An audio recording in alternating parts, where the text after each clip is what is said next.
Hi guys, here we've got Redmi 10A and let me show you how to change keyboard language on this device. So at first open the messages or any other area where you can input some text and click on a new one. Now here you can detect the current language. To change it, tap on settings icon, go to languages and smoothly click on add keyboard. Now you can choose whatever you want from the following options. And as you can see, the list is pretty long, so you will definitely find something suitable.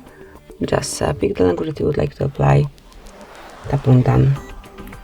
And then you can remove unnecessary language, or if you would like to have both of them smoothly deliver, and then you will be able to switch between languages by tapping on space. But I would like to remove unnecessary language. And that's it. As you can see, keyboard language has been changed.